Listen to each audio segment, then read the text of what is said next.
Hi everyone, I'm Jima Kubrimson. Welcome to Top 10 Records of 2024. This video was hard to make because I've listened through around 1000 records released in 2024, so narrowing it down to 10 best records and 15 honorable mentions was a hard time, but I finally finished it. So without further ado, let's begin. Our first honorable mention is Judas Priest Invincible Shield. This is their 19th record. Judas Priest is one of those bands that I've been listening to since I was born, basically. The newest record when I was listening to Judas Priest at the time was Jugulator, so that was quite a long time ago. And most of their discography is actually a top-notch hard rock heavy metal music, so I must say that this band is on a roll since 2018 when they've dropped Firepower, which is a fantastic record, and while Invincible Shield isn't as good as Firepower, it's still a fantastic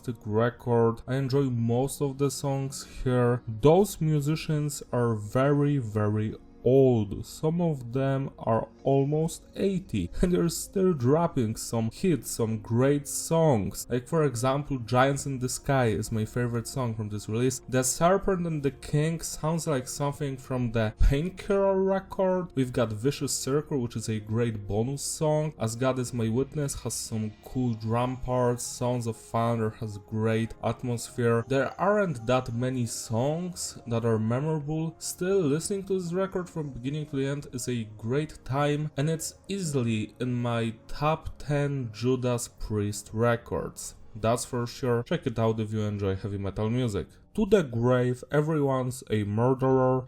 This is a band that I found by accident last year and I've delved into their discography. And I must say that this is the album I've enjoyed the most because of the variety when it comes to the music. The vocals are fantastic. The song Dead Wrong especially, it's my favorite one because of the fantastic vocal performance and the guitar melodies and the drumming. Actually, I enjoy every single song here except for that one track that has female clean vocals. Everything else is on point. I enjoy the message of this release, which is like about people who fight against animal cruelty, against torturing and eating animals. If you're into deathcore, give this one a shot. Interloper, A Forgotten Lost. This is the second release by this, I guess, duo, because we've got two musicians here. Miles Baker, who's currently in Ice Nine Kills, and he was in Rings of Saturn. And we also have Andrew on vocals, guitars, and also drum programming. He's in the Vampire Squid project, and also currently in Ingested. So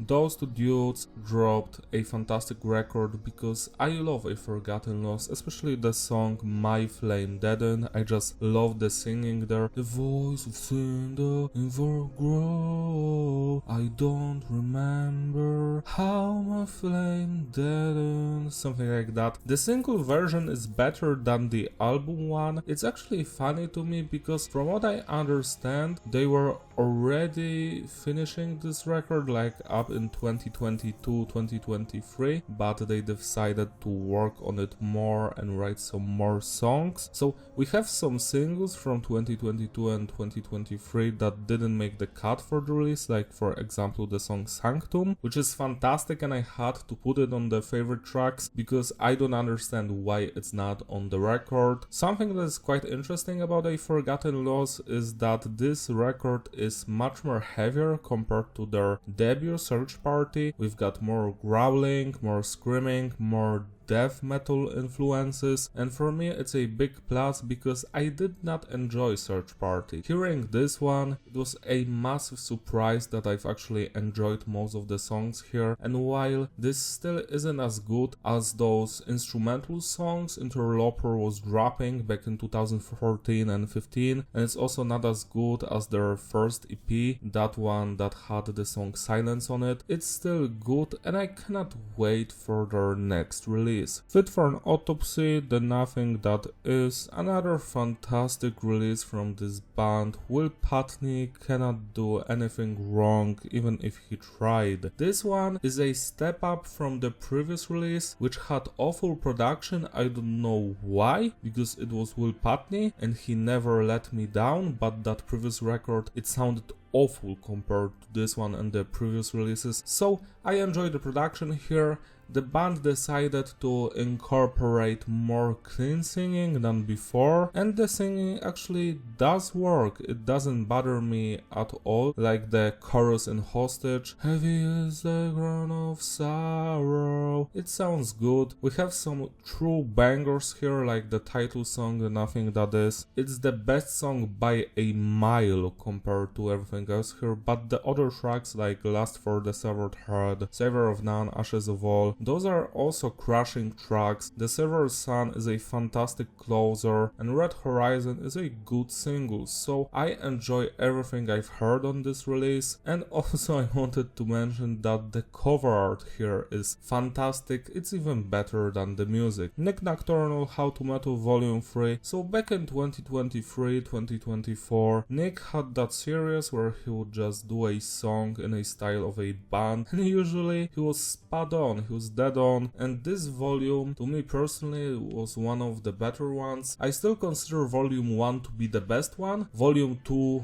was a letdown, but volume 3 it picked right up where I wanted it to. The songs, like for example Ghost Sphere, this is supposed to be a track in the vein of Spirit Box, but to me personally it sounds even better than anything Spirit Box did. The song Architect, well, this is just the band Architects, but in their more old school vibes from 2012-2014. I actually enjoyed more than anything Architects released in the last 6 to 8 years. We have Fake, which is a heavy instrumental banger. We have Undisturbed, which is just an Undisturbed song that sounds like something that came out from 10,000 Fists era. Popcorn and Soft Cookie are tributes to Korn and Limp Bizkit respectively, but I feel like they do not give justice to their bands, because Popcorn doesn't have enough identity of the band Korn in it. It just sounds like some generic nu metal song. It's a great song, but it doesn't have the thing that makes Korn Korn. And Soft Cookie also, it has some rapping in the style of Fred Durst, but the guitar work on it, it's nowhere near the quality of Wes Borland. So I just wanted to shout that out, because I do love those songs.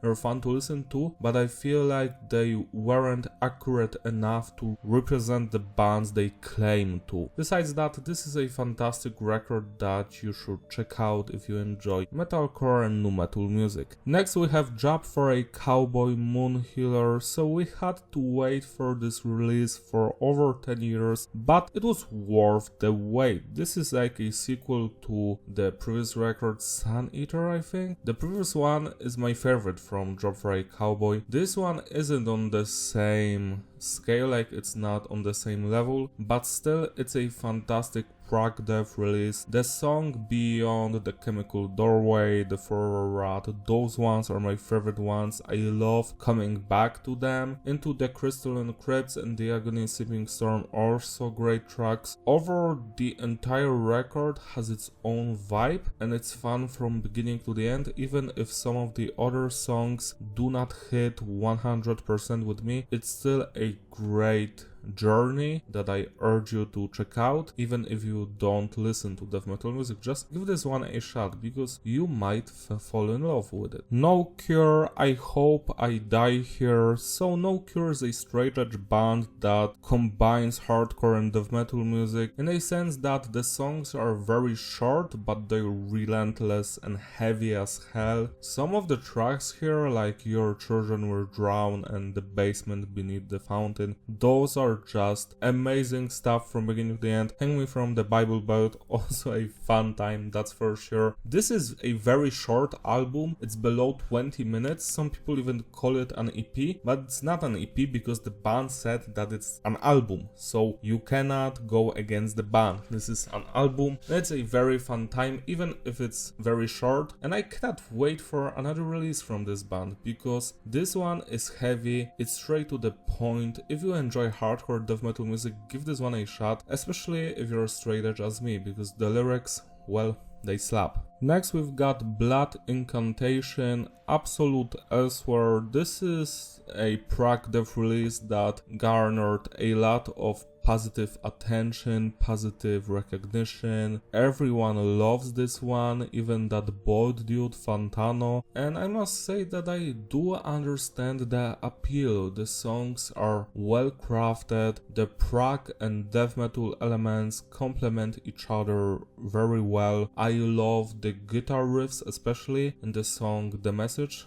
And I must say that there are some parts here and there that do not sit well with me, especially when it comes to the clean singing. But besides that, I feel like this is the record Rivers of Nihil or Nihil wanted to make with the work, because the work sounds like a mess, and I feel like their intention was to create something like Absolute Elsewhere, and well, just listen to Absolute Elsewhere. This is what you want to hear. I urge you to check this one out, even if you don't enjoy death metal music, because I feel like this is the record that fans of just prog rock are going to dig and are going to enjoy it. For me personally, this is some of the greatest music, but it also has some of the moments that I do not want to hear ever again. So that's why this is just an honorable mention and it's not on the top 10. Our next stop is Vomit Forth, Terrified by God, another hardcore slash death metal hybrid. I must say that this one is also relentless, it's heavy, it's straight to the point, the vocals are crazy, the guitar riffs crunchy.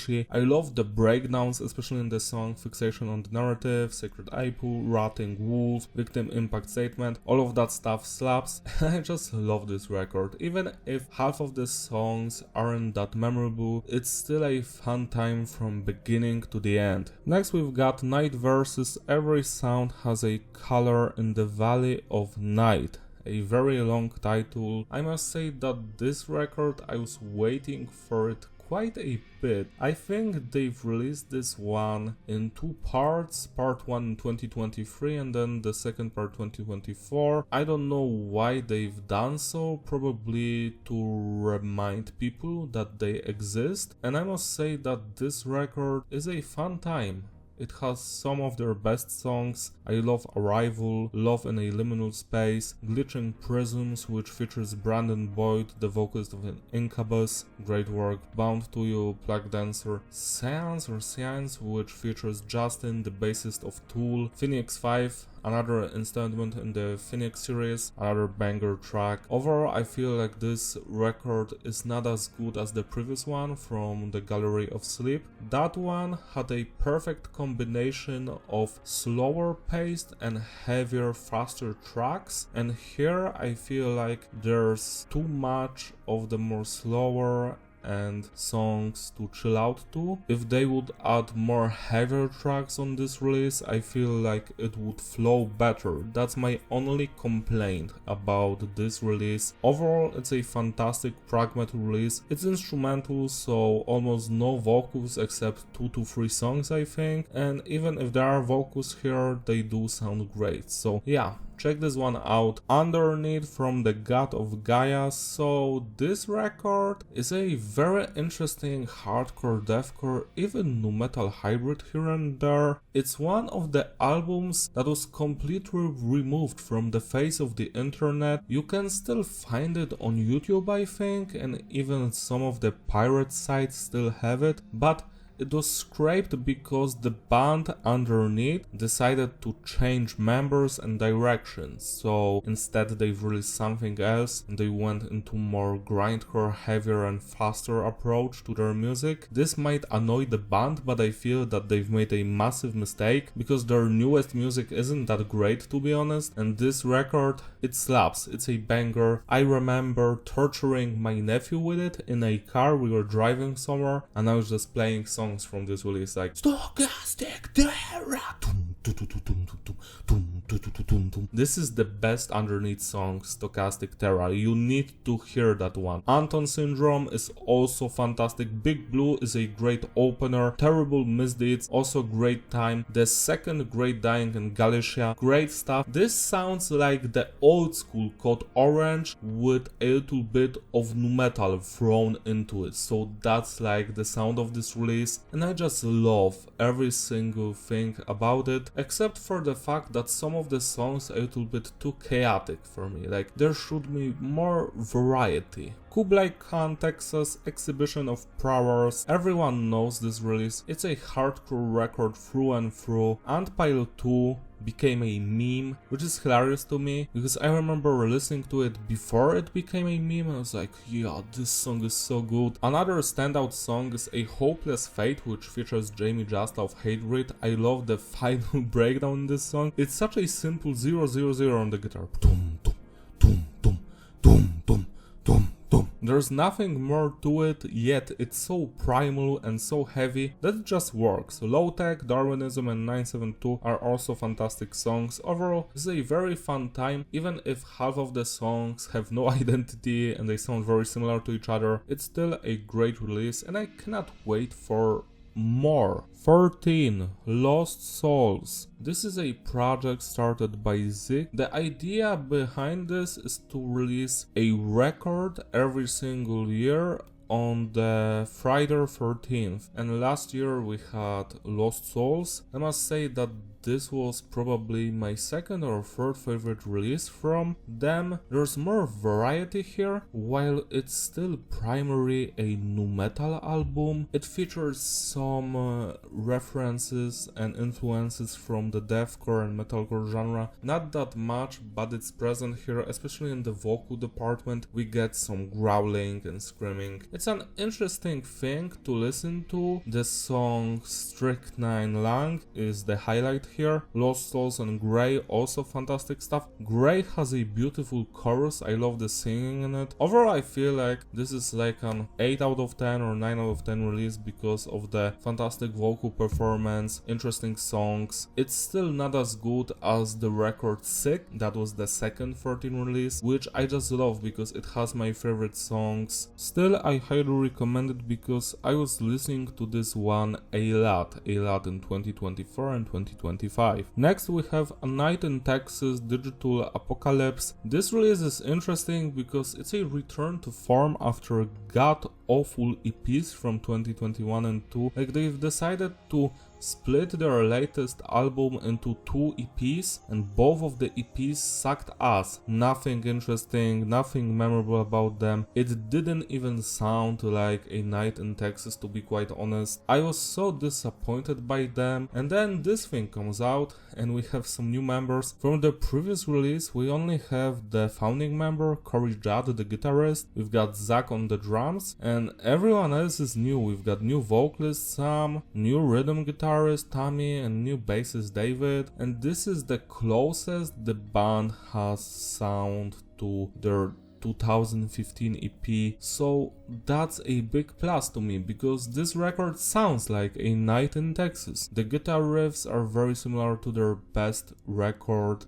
The melodies sound crisp and interesting. We have some fantastic vocal performance here when it comes to screaming, growling and shouting. The solos are interesting. Overall, I enjoy everything about this release. Even if some of the songs aren't perfect, it's still a fun thing from beginning to the end. So it was a return to form. I enjoy everything about this, and I hope that the band is going to keep the momentum going and the next release is going going to be even better. The last honorable mention is Cognitive Abhorrence. This is a tech dev release in the vein of latest Cattle Decapitation's output, so we have very fast, crunchy, straight in your face songs that are very fast, but they also have melodies in them, and some of that weird clean singing Travis Ryan does, it's also present here. I must say that I really enjoy this album, even if some of the songs are a little bit too much for me, you know, brutality wise. There's too much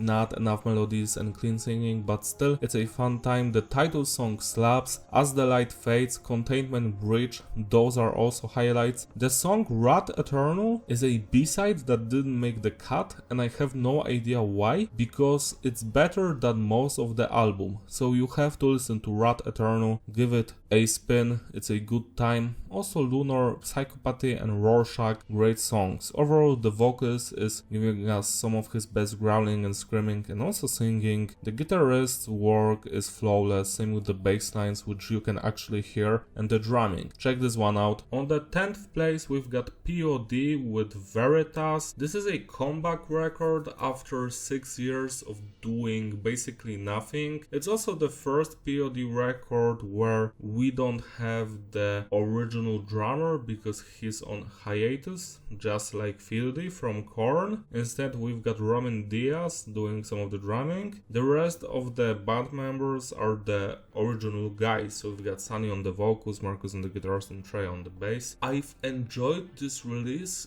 even more than I've imagined. At first we had that song Drop, released in 2022 as a live recording, and it sounded so good, so heavy, but then the album version was released as a single and it was worse in every single way. The tempo was adjusted to be less heavier and slower, the breakdown didn't slap as much, the vocals didn't have enough energy, so that song became a dud. I was like disappointed by it and I still don't listen to it, but everything else on the record was a positive surprise, especially the final song Feeling Strange, which sounds like something POD would do in 2001 if you remove all the trap influences from it. The track Afraid to Die, which features Tatiana from Ginger on the vocals, is also fantastic. I love the chorus there and the atmosphere. Some people are whining that there's not enough her in the song. To me, there's enough of her, so we don't need more. The song is still fantastic, so let it go. Breaking is a surprise track because it has beautiful chorus with singing and screaming. Lay Me Down is also great in that department. Dead Right, again, it has more heavier verses, but the chorus just goes so hard. I do enjoy it. Eye for an eye, make the whole world blind. Lies we tell ourselves, that's the single with a music video. It's funny to me, the song, because it has some screaming in the verses. It's just so funny because it's Marcos, the guitarist, doing so, and the song sounds like a mix of pop and nu metal, but that screaming at the background is something that I just did not expect, because it works, it complements the song. Overall, this record was a big surprise to me because I was like, I'm not sure if they can still do this after all those years. I wasn't sure that it would be good as the previous record Circus, which I love, and while it's not on the level of Circus or the fundamental elements of Southtown or Satellite or the self-titled or the Testify record, it's still something good, and I feel like it's better than Murder the Love from 2012. That's just my opinion. Number 9 is The Last 10 Seconds of Life, No Name Graves. So, The Last 10 is a band created by Wyatt McLaughlin, the guitarist, and every few years, every band member except him just leaves. Why? We don't know. Probably Wyatt has borderline personality or something like that. He's hard to work with, but that doesn't deter him from writing some of the best songs ever. I was surprised at how good this record sounded. The previous one was a little bit too much for me, the one from 2022, the self-titled one. It had a lot of nu metal elements, but they weren't executed properly. The 2019 and 2016 records, well, those ones had nu metal elements, but they were correct, like they were working. So I felt that when every band member except Wyatt quit in 2022, he announced new lineup, new vocalist, new drummer, new bassist. They've dropped an EP which had 4 songs, I think. It was good, but I felt like he decided to strip the band from nu metal elements, and it made the songs not as interesting to me. So when I first heard this release, I was positively surprised that some of the nu metal elements came back. Even if there aren't many of them, they're still here and they enrich the overall vibe of the record. The Last 10 Seconds of Life is a band that is hard to categorize because they are a deathcore band, but they have their own sound, something like Iron Maiden or Korn or Judas Priest. You cannot mistake The Last 10 Seconds of Life with Whitechapel or Suicide Silence or Kublai Khan. You just cannot. You always know that it's The Last 10 Seconds of Life, and this record proves it from the first second of the music to the last. The song Letania Infernalis is fantastic. I love when Wyatt does some of the guitar solos and more melodic approach to the songs, and then he crushes us with some breakdown, some doom doo doo doo doo. Love that Broken Glass Incantation is also a standout song. Depth to the Dark, Body of a Bastard, all of those tracks, Of All Humanity the Sum, those 5 songs to me are the embodiment and the essence of The Last 10 Seconds of Life, and I am happy that we were able to hear them, the band came back. Overall, this record was a big surprise to me, because after the previous one I was like, is this going to be as good as the first 4 or 3 records? Turns out it was, and that made me really happy. Number 8, we've got Mac Glucky with Fantasy Covers Volume 2. So currently he done 5 volumes, and the first one was okay. Volume 2 and 3 came out in 2024, and I must say that Volume 2 is my favorite one. Mac Glucky is basically a dude that makes cover songs in the styles of his favorite bands. So usually we've got songs in the style of Incubus, Deftones, Korn, Glassjaw, CKY, Arctic Monkeys, all of that stuff. I must say that whenever he does the styles of Chevelle, Korn, Deftones, it's always on point and it makes me happy. Semi-Charmed Life in the Incubus style is the best song I've heard in 2023, because he dropped it in December 2023, and I was like, this is too good to be true. To this day, I love listening to that one. It's 13 out of 10 song. Message in a Battle also slaps. It's in a Deftones style, I think. Everybody Wants to Rule the World is in the style of System of a Down. What a journey it is. West Coast is fun as well. Bap in the Korn style, hell yeah. Overall, you have to listen to this stuff if you enjoy nu metal music, and I cannot wait for more of his covers and also his original work, because he recently dropped an original song, Queen of Diamonds, and it was actually a good track, so yeah, kudos to him. Number 7 is Also Raid, Cutting the Throat of God. Rest in peace, God. Also Raid is a band that has its own unique style. Some people claim that it's boring. To me, it's not boring, it's hypnotizing. It's something that puts me in a trance, in a semi-awake mood. The first song, To Flow Through Ashen Hearts, had fantastic melodies and the atmosphere. And then the second song dropped, The Dawn is Hollow, and that one has some parts I don't like, but also the best moments on the entire record, so you have to listen to that one. And other songs like To See Death Just Once and Transfiguration, those are also the highlights. And also the title song, Cutting the Throat of God, is something that I forgot to put in the favorite tracks, but it's also one of their better songs. This is the kind of tech dev you have to listen to at least once in your life and just focus on it and figure out if it's something up your alley or not. Number 6 is Throne Excessive Good. I must say that I love those boys, so this is basically like a side project of the dudes from Humanity's Last Breath and Vigigarda. We've got Buster on the drums. Hell yeah, I must say that when I first heard the song On the Verge, I was like, finally, some good mix of nu metal and hardcore music. And then Backfire dropped, and it's probably one of my all-time favorite songs from 2024. I just love that nu metalish intro.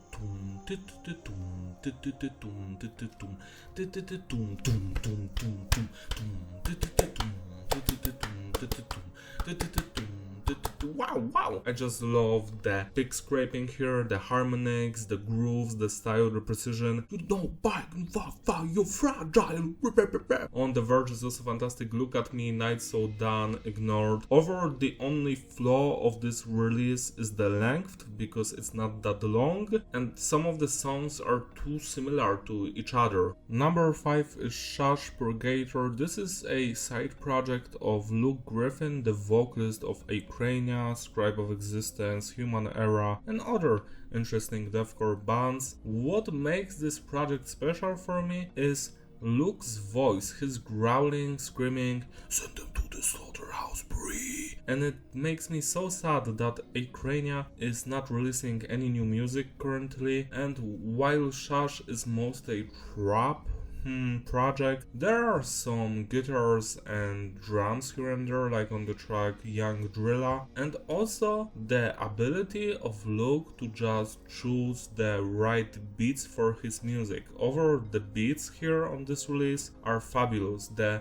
beats alone, the instrumental pieces in Only Came to Win, Stop Your Chat, We Rise, Mad Times, they alone slap, but also when you put his vocals on them, it becomes even more special. So I urge you to check this one out if you enjoy rap music, trap music, metal music, whatever. This might be right up your alley. To me personally, this is some of the most unique sounding stuff, because mostly when you hear this kind of hybrid of metal, trap and rap, it isn't that great. If I can think about anyone who's doing it correctly, I would say City Morgue, but that project is defunct already.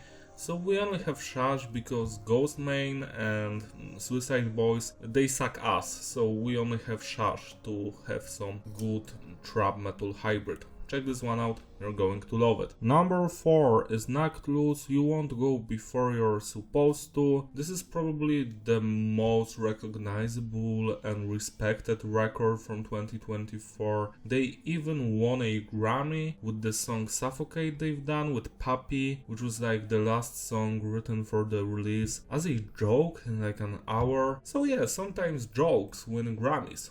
Why not? The entire Grammy thing is a joke. Anyways, Knocked Loose is a band that I found around the year 2018 or maybe 19, I don't remember. I do remember the memes because the vocalist sounds like SpongeBob, etc. I don't think so. I also don't understand why people hate the vocalist voice, because his screaming is on point. He also does some growling on this release, and that's a first because he hasn't done so in the past. The guitarist Isaac Hale would do the growling on the previous albums. Overall, this is a great record which mixes hardcore metalcore with bits and pieces of nu metal here and there, which is always a plus for me. The song Blinding Faith is my favorite one because of the final breakdown, you know, the call out. Bend the knee, son of God, read.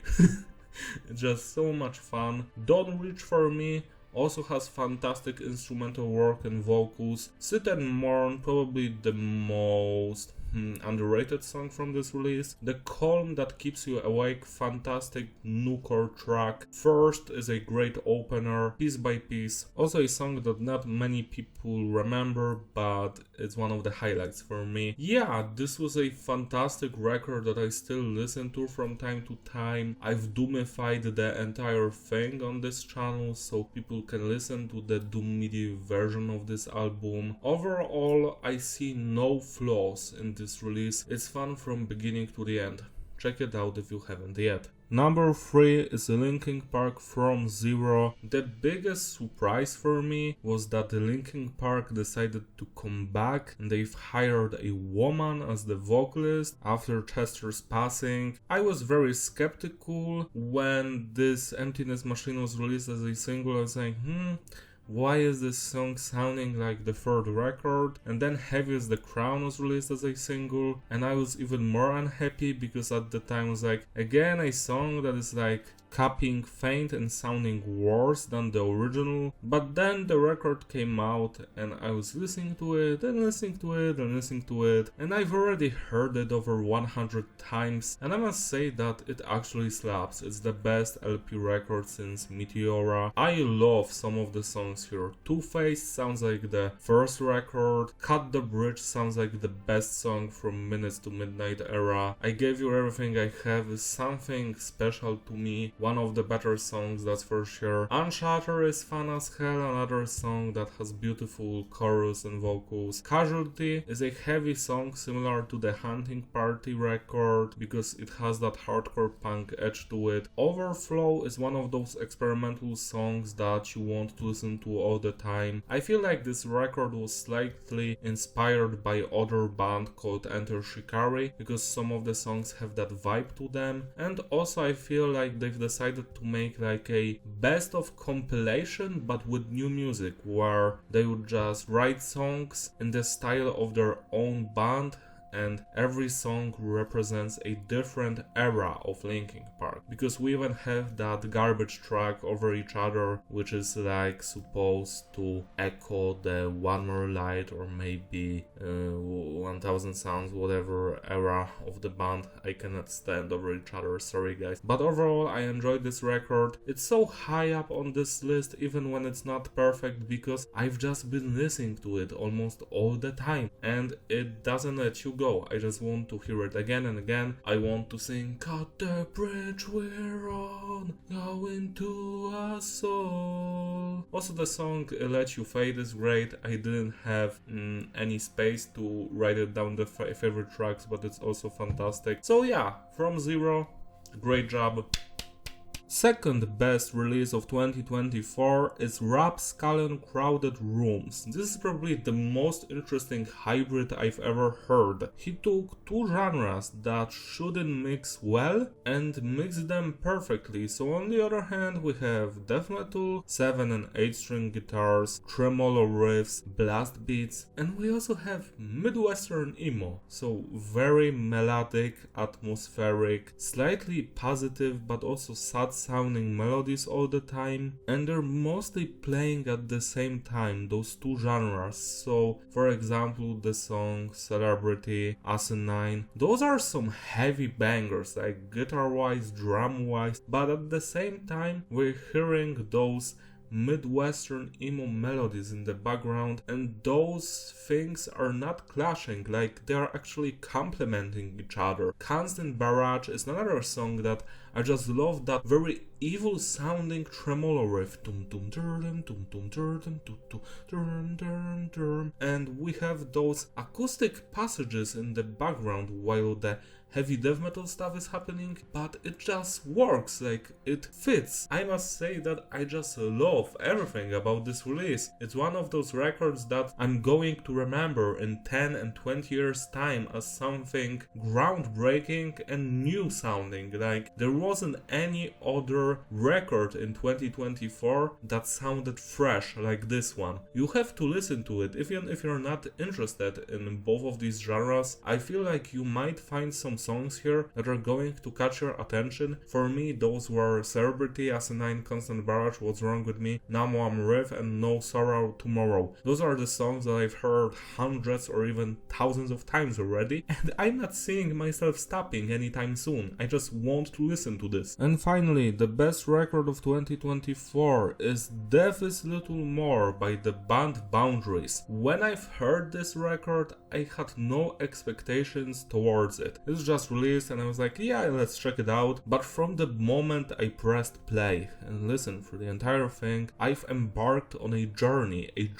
that changed my life. It led me to actually meeting the entire band in 2025 in April when I was at the live show. I've actually met all of those guys, talked with all of them, got pictures, got a guitar pick that I'm actually using currently while writing my newest 9th record. And I must say that Death is a little more, well, this record is a little more that I've expected. The lyrical content here is so relatable. It's something that touches your soul. It's something that will always stay with me, like forever. Especially the songs Blame's Burden, Inhale the Grief, Scars on a Soul. Those things are eternal and they will stay with me. But removing the lyrical content for a moment, what's next that's interesting about this release? It's the music, the guitar riffs, the bass lines, the drumming, all of that is one of a kind. The compositions are just straight up legendary. Like, there's nothing that's out of place for me here. Every single song is like a puzzle piece that fits on the board, and the board is the entire album. From the first song to the last one, you're going to have a great time, you're not going to be bored. I've heard this record over 1,000 times already, and I still want to listen to it more, and also puts me in a mood that, I don't know how to explain it. If you cannot afford therapy, you should listen to Death is a Little More, because listening to this album is going to help you through some tough stuff. You don't even have to go to your psychologist or whatever, just listen to this one. It's going to help you with some of the heavier stuff in your life. And yeah, I love every single section here. The guitar moment, the drumming, the breakdowns, like the breakdown in Scars on a Soul in the middle, it's crushing. The choruses, the clean singing by the drummer Tim Sullivan, he's straight up killing it. Like, I love his singing. I just love every single section of this record. I wish that I could disappear. I just love that part. It's from Blame's Burden. That I could fade into the grey. But also Inhale the Grief. I'm the worst to myself. The most person I'm trying to help. No empathy, no understanding. Love Death is a Little More with that cool Egyptian sounding guitar solo. And that moment which I've actually... well, the vocalist gave me the microphone for that cool call out in Death is a Little More, like, no solution, only judgment. Just love that part. Always measured by failure. The worst in me, the best in you. Perfection projected. All or nothing.